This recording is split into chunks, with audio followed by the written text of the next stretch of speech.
Yes. Baik, Assalamualaikum warahmatullahi wabarakatuh. Kami dari kelompok 9 akan mempresentasikan dari analisis termodinamik untuk optimasi sistem konversi energi RGT 200K. Untuk anggota kelompoknya sendiri ada saya sendiri, Ran Muhammad Abdullah dengan 5,33 dan juga teman saya Putri Sofi Sabila dengan 5,35. Yang pertama, kita akan membahas tentang pendahuluan. Jurnal ini ditulis oleh Joko Irianto dan dipresentasikan dalam prosiding pertemuan ilmiah di Yogyakarta pada Juli 2012.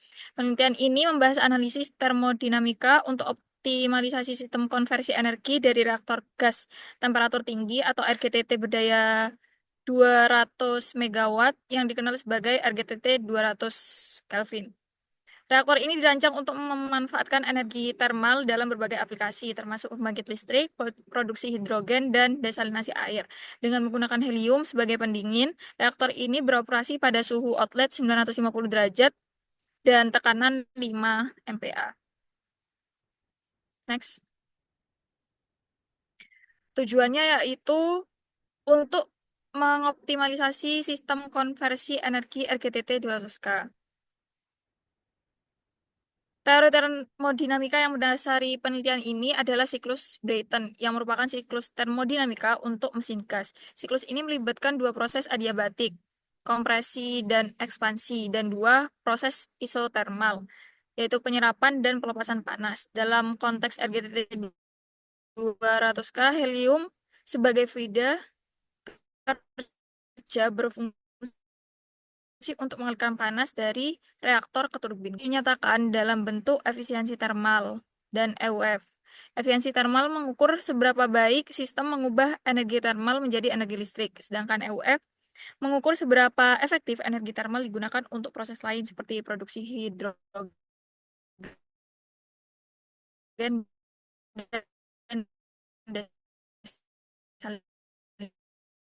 desalinasi. Next.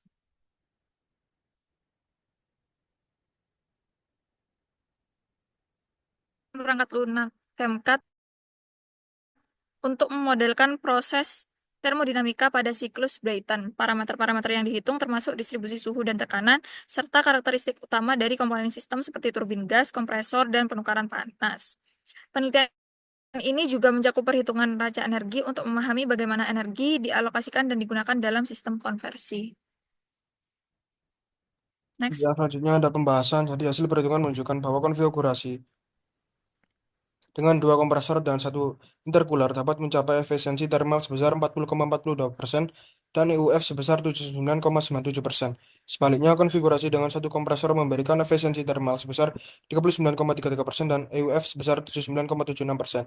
Penambahan satu kompresor dan satu intercooler hanya meningkatkan efisiensi termal kurang dari 1%. Hal ini mengindikasikan bahwa untuk desain RGTT 200K, penggunaan satu kompresor tanpa intercooler sudah memadai untuk mencapai kinerja yang optimal. Untuk kaitan dengan bidang teknik lingkungan, pertama ada produksi air bersih melalui desalinasi. Jadi, salah satu kontribusi signifikan dari RGT 200K adalah kemampuannya untuk menyediakan energi termal untuk desalinasi air laut. Dalam teknik lingkungan, ini penting untuk mendukung ketersediaan air bersih di wilayah dengan sumber air tawar terbatas. Teknologi desalinasi menggunakan panas buangan dari sistem reaktor pre-cooler menunjukkan efisiensi tinggi dalam menghasilkan air bersih. Yang kedua ada efisiensi energi dan keberlanjutan. Sistem ini dirancang dengan mempertimbangkan efisiensi termal tinggi hingga 40,42% dan faktor pemanfaatan energi IWF hampir 80%. Hal ini itu bisa mendukung pengelolaan sumber daya yang berkelanjutan, terutama dalam mengurangi emisi karbon dan limbah energi yang sering terjadi pada sistem konvensional. Yang ketiga ada produksi hidrogen sebagai energi bersih. Hidrogen yang dihasilkan melalui energi termal reaktor dapat digunakan sebagai bahan bakar ramah lingkungan. Dalam teknik lingkungan, produksi hidrogen dari energi nuklir ini dianggap sebagai solusi untuk mengurangi ketergantungan pada bahan bakar fosil yang mencemar. Yang keempat ada pengelolaan limbah dan efisiensi sistem. Jadi desain siklus langsung Brayton cycle ini memastikan efisiensi maksimum dalam memanfaatkan energi dalam reaktor, sekaligus meminimalkan limbah panas yang dibuang ke lingkungan. Ini menunjukkan pendekatan lingkungan yang holistik dalam pengelolaan energi dan limbah. Yang kelima ada implikasi untuk keberlanjutan energi dan lingkungan. Penelitian ini menunjukkan bagaimana teknologi nuklir dapat mendukung kebutuhan energi masa depan dengan dampak lingkungan yang minimal. Reaktor seperti RGTT 200K mampu menyediakan solusi terpadu untuk energi bersih, air bersih, dan bahan bakar berkelanjutan. Untuk kesimpulannya, penelitian ini menyimpulkan bahwa sistem konversi energi RKTT Horowitz dapat dioptimalkan dengan menggunakan satu kompresor dan tanpa intercooler, yang cukup untuk mencapai efisiensi thermal yang diinginkan. Temuan ini itu penting dalam konteks pengembangan lebih lanjut dari teknologi reaktor gas pendingin tinggi dan aplikasinya dalam sistem kogenerasi. Penelitian ini juga menyoroti pentingnya penggunaan perangkat lunak simulasi dalam penganalisis dan memprediksi kinerja sistem energi nuklir. Baik, itu saja yang bisa kami sampaikan. Kurang lebihnya mohon maaf. Wassalamualaikum warahmatullahi wabarakatuh.